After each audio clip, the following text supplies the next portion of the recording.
every once in a while we experience something that like you leave a place and you're like, man, that really changed me. That really shaped me. Whether it's a new city, whether it's a new experience, or even like maybe it's like a place like a metaphorical season. We leave that place and we're like, man, that place shaped me. That place marked me.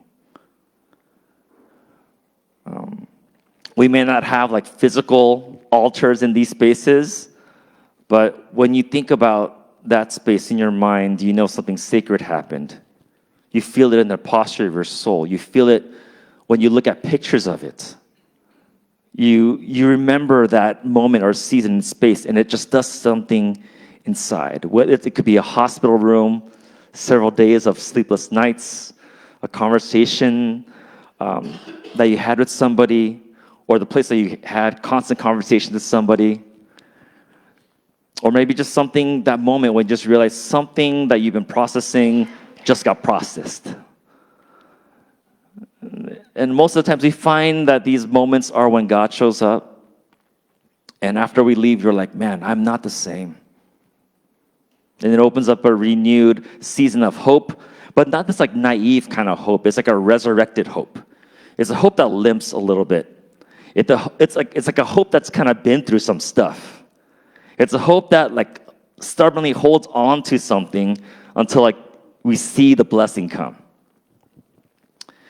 We are currently in the season of Eastertide in the Christian calendar, and the season of Eastertide invites us to recognize all the ways like our human struggle like against death and how even that could overcome, or even through that we could experience new life. It's a season of hope. The Eastertide is a season of not a naive hope. It's an enduring hope. It's a hope that understands the cost of enduring through various seasons.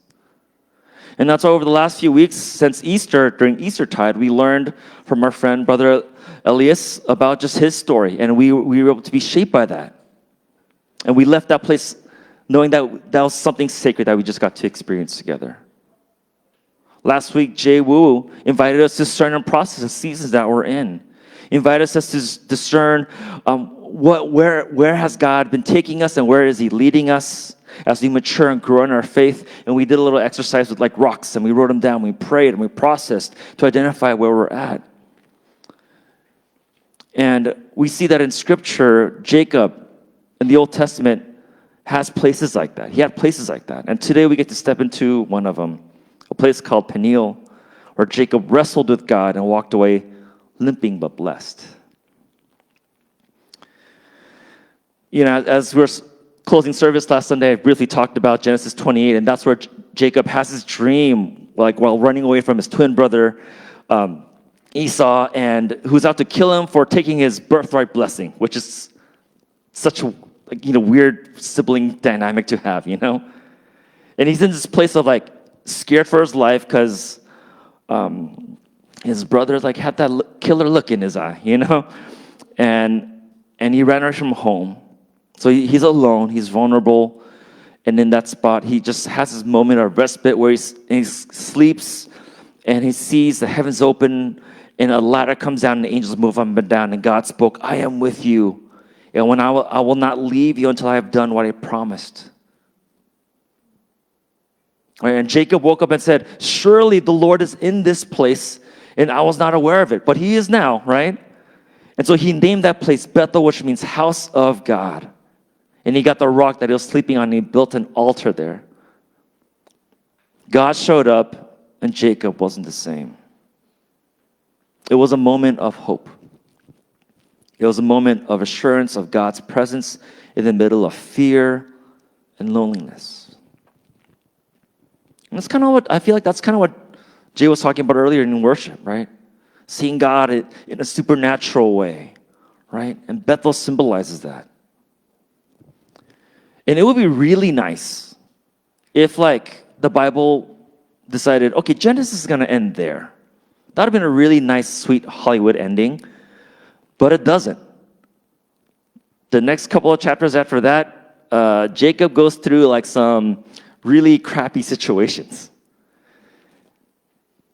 29 to 31. Chapters 29 to 31 in Genesis covers about 20 years of Jacob's life. And at first, things look like it might be okay for Jacob. Like he finds his uncle Laban in the desert, and he falls in love with his daughter Rachel. So quick pause there. Yes, you heard me right. Laban is his uncle, and that makes Rachel his cousin. And this is not an endorsement on like cousin love, okay? Like this is a description of like ancient times, okay? This is not a prescription of like how we should engage in our modern relationship, and that's not what I'm promoting here. Like in fact, in the New Testament, when we get to the New Testament, it condemns these kind of relationships. So it's not a this thing. Thank you. Oh my Lord, thanks, Victor, showing up clutch. And if you grew up in church, you know what happens to Jacob next, right? In a twist of fate, Jacob gets tricked, right, by his uncle, and instead of marrying Rachel, he ends up marrying Rachel's older sister, also his cousin. So just weird, right? And and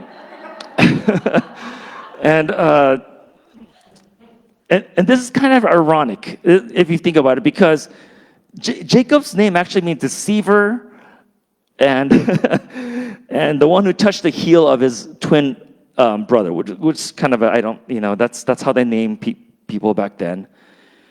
And you got to remember, Jacob tricked his brother earlier, right? For trying to get his brother's birthright, and now he's being tricked by his uncle and father-in-law because his uncle is trying to honor the birthright of his daughter. So kind of interesting, kind of parallel things happening here. It's a bit of poetic justice for the deceiver who is now being deceived. And eventually, Jacob works his way up again. He works hard for his uncle's permission to marry Rachel. And also polygamy, same thing, not a prescription, just a description. Putting that out there. And this story. Oh, Old Testament. Oh, Lord. So after the marriages, Jacob decides to stay. He works hard and he builds his family. He has several kids with Leah and not Rachel. And that's a whole other thing right there, right? And the home he builds is complicated. There's a lot of pain. There's a lot of agony. Not by any means, this is not a fairy tale story. It's not that kind of love story. These chapters read more like a reality TV show, It's a telenova,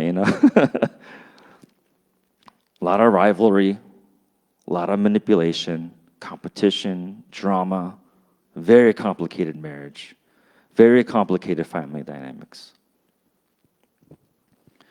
And so we get to Genesis 31, Jacob endured. He's somewhat wealthy, but he's like tired. He's tired of just physically, he's tired emotionally, spiritually, he's tired relationally. He's fed up. He's tired from his uncle. So he decides to run away again from his family in the middle of the night.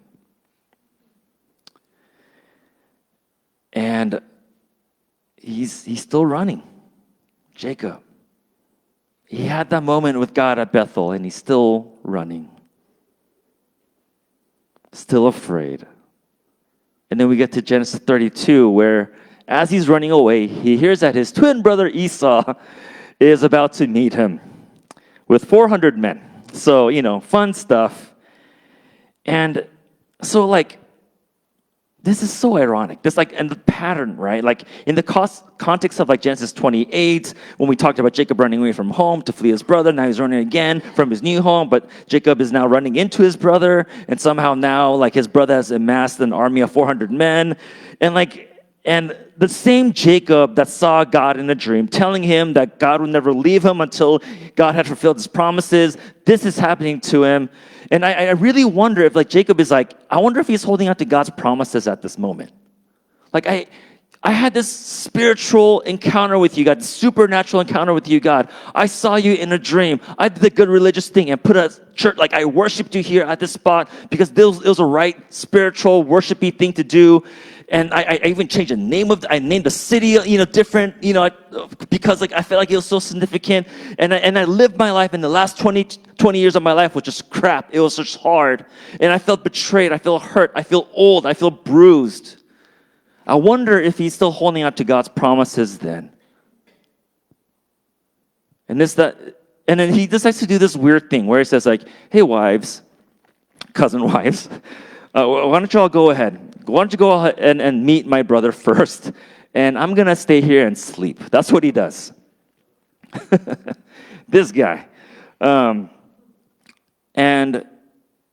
in chapter 32, verse 22, it says, that night Jacob got up. He took his 2 wives and his 2 female servants and his 11 sons and crossed the ford of the Jabbok. And he sent them across, and Jacob was left alone. Again, he's alone, vulnerable, scared. And it's in that moment that God meets him again. This isn't always the case, but I feel like sometimes the most defining moments of our faith come out of like not when we're surrounded by our plans or like people, but when we are just like we feel so defeated, when we feel so lost, and we're alone in our thoughts and fears and regrets. And it's in that moment, it says that Jacob was left alone and a man wrestled him until daybreak. This is like one of the most mysterious stories in the Bible. Like, it's such an interesting, weird scene. Jacob physically wrestles all night with a stranger who is later revealed to be God. And that even itself is a mystery of how that plays out. But it's also kind of a mystery that God shows up, not in a voice, not in a dream, but God shows up as a struggle. And maybe this is indicative of Jacob's life, right? This is someone who was struggling to hold on to things his whole life. He spent his life grabbing at birthrights, grabbing at blessings, trying to reach for people. He knew how to take things. But now, in this moment, he was trying to hold on in this situation. He says, I will not let you go unless you bless me. And in that moment, God says something powerful, but yet at the same time very strange. He says, what is your name?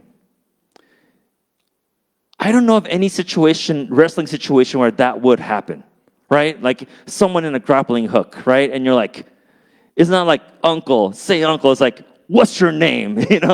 Usually it's the other way around. What's my name? But it's like, what's your name? And God isn't asking this because he doesn't know it. He's asking, I think he's asking Jacob because Jacob needs to say it. And Jacob says, I am Jacob. I'm a deceiver. I'm a heel grabber. And God replies, your name will no longer be Jacob, but Israel, because you have struggled with God and with humans and have overcome. And after that, Jacob walks away with a limp, but also a new blessing. And he named his place Peniel, face of God, because he says, I saw God face to face, and yet God spared my life. This place means the one who struggles with God. And he sets a stone. He builds an altar there. And he worships God at that spot.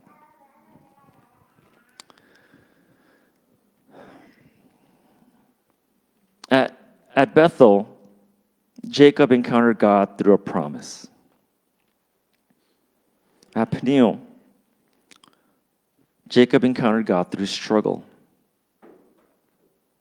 One came in a dream, the other in a fight. One was a vision in his soul and mind, the other was grappling with his arms and legs. One was of the heavens, and the other was of dirt. And both profoundly shaped who he was and who he was becoming. Both were part of his maturing.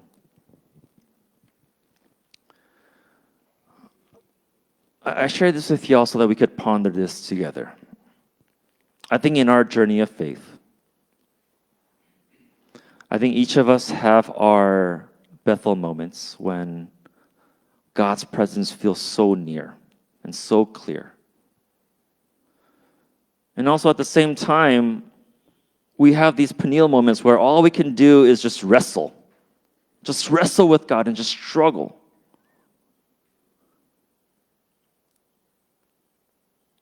And I think the part of like what we're asking us to do spiritually is to discern whether or not some of us are in the season of Bethel, where there's new beginnings, a sense of peace, a sense of hope that's starting to stir, and whether some of us are in a season of Peniel, where there's conflict, confusion, maybe pain, or maybe some of us need to discern whether or not we're in that long, quiet middle between the two places.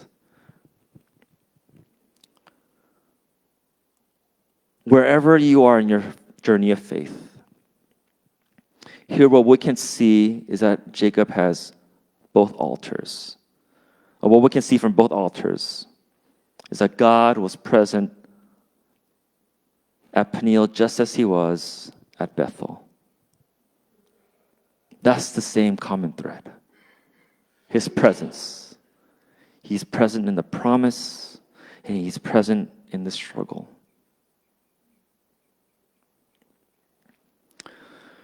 One of the things that I'm mentioning a lot of J's today, so I need to clarify. Jay Wu mentioned last week. He just did a kind of brief overview of the last 10 and a half years of One Life. He talked about how in the early years it was like a Bible study and it was very kind of mom and pop shop, and the mom and pop shoppiness just extended until the first 10 years. And we're just about coming out of that. We actually have some systems and structures, something to celebrate. We've actually been in the green this whole year so far, which is just crazy to think about. We've been through a lot of stuff, and COVID, leadership transitions, so many, like, we had policies that were like, that would be nice to like, oh, that is definitely happening right now. One of those policies that we've been doing on a staff level is at the end of the quarter, we started to do this, is we've been highlighting some of our praises and the highlights for the quarter. And so this is like a few months old, right? Because the end of the quarter is like March. We're already in May. We're in the middle of May already. And so I want to share with you some of the things that at staff, these are some of the stuff we thought about, like where we seen God show up in our community in the first quarter of 2025. The beginning of the year, the inauguration of this current president, thanks. It shook us. It shook many of us. It shook the church, and I felt like we were able to be present and steady throughout that time. It showed that there's a sense of maturity of our community. Not too long after that, we had an immigration workshop, and a lot of you led parts of that, and it was wonderful. We had people from other places show up and be present to that, and a lot of the folks, did the work for that. Young adults, we've been seeing a lot of growth and people just inviting people that are inviting people, and it was awesome. A few months back, we had church at the park. There was like softball, that was an awesome game that's happening. Kids are roaming around in the skateboards like a little skateboard gang, and that was awesome. People broke their arms, and that wasn't as awesome, but that's part of being a skateboard gang. That's what happens. There's food, there's tons of fellowship, there's salsa dancing. Anytime there's salsa dancing, I feel like it's a very A+ situation, we had the youth Sunday. You remember that? That was awesome. Jay Lee led, again, Jay, a lot of Jay references today, was driving it. Craig and Judy's daughter, June, she's not to be, she was able to be a part of it. Like we had students like being at the panel, and I'm like, out of the mouth of babes, man. I just learned some stuff that day. And there's so much encouragement. I feel like that Sunday was such a win. They're stoked to do it again. And I hope that they do, because I was seriously blessed and encouraged by that time. Like I mentioned, we have overall stability in our church financially. We had room remodels. Have you seen the rooms, the classrooms? It looks amazing. Like we actually have live living plants in those rooms. It's organized. There's like actual structure, you know. It's actually a place where I could feel like I could sit down and just relax and just receive things, you know. It's great. We have funds coming from like the parking lot. We're renting that out. We receive grants for a trauma resource. That's totally been or like a grant and like a second round of the grant to like, and so that's like a total God thing. We got a contract with the Fulton School District so that our church could partner with Soulful in Richmond School. I mean, that's crazy. Like that also fed into our increased engagement with Love Fullerton. Folks getting involved. Dennis, I'm sorry, I should have asked with you first, but you're getting so like plugged in and involved, like it's soulful tutoring, and you're helping with soulful STEM. I mean, come on, man, that's awesome, dude. We started communities of care. Oh my gosh, like communities of care. People connecting on a deeper level. People met at Kumeria. People got drinks together. People got dinners together. It was awesome. A few months back, we had a children's ministry meeting because we feel like there was so much need in the children's ministry. After that meeting, we had no need. Like all the volunteer spots that we were hoping for got filled up. Man, there's a few more. Youth group. There's so many did you know that there's a youth advisory committee? The youth, they're gathering as a group of leaders in the youth, and they're chiming in on the overall kind of direction they're helping us lead the church. I mean, how incredible is that? They're actually going to help us discern our benevolence fund going forward. They are leading. They're not just coming here to be kid church.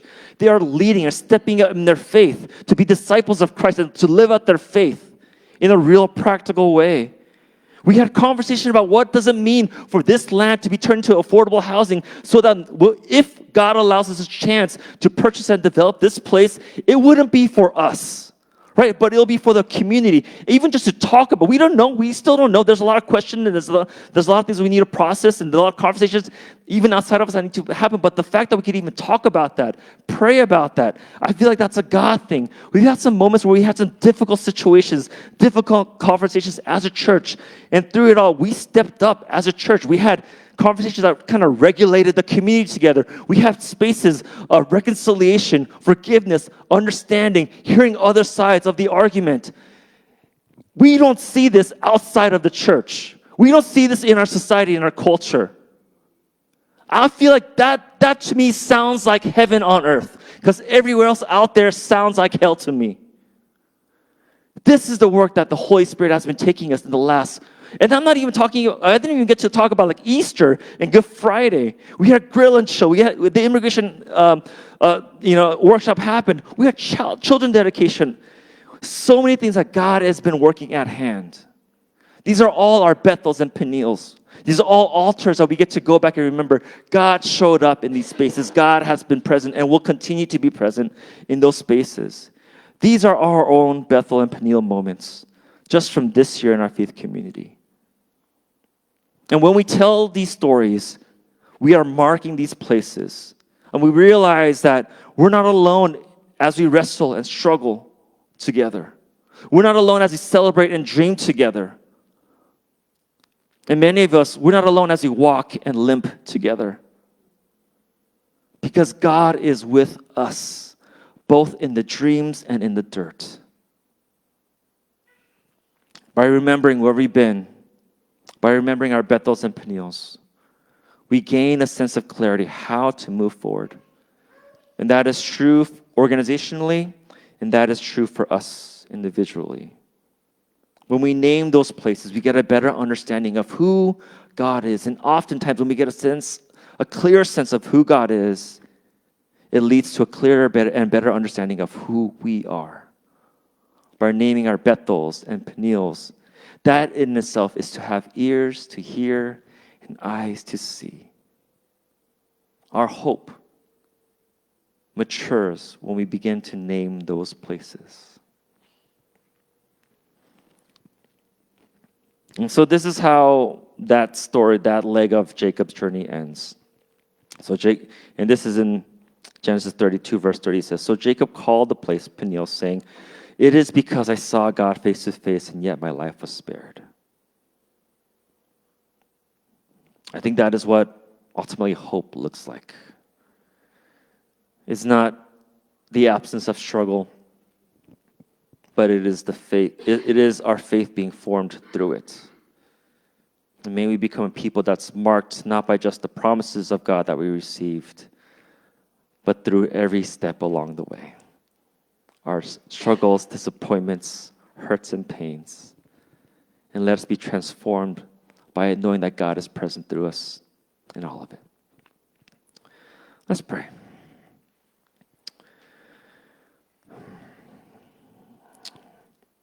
God of Bethel and God of Peniel, thank you for meeting us at every step of the journey. Teach our souls to mark these places where you have comforted us and where you have also wrestled with us. Continue to shape us through all seasons as your Spirit matures in us a hope that endures through every season, including the one we're in right now. Amen.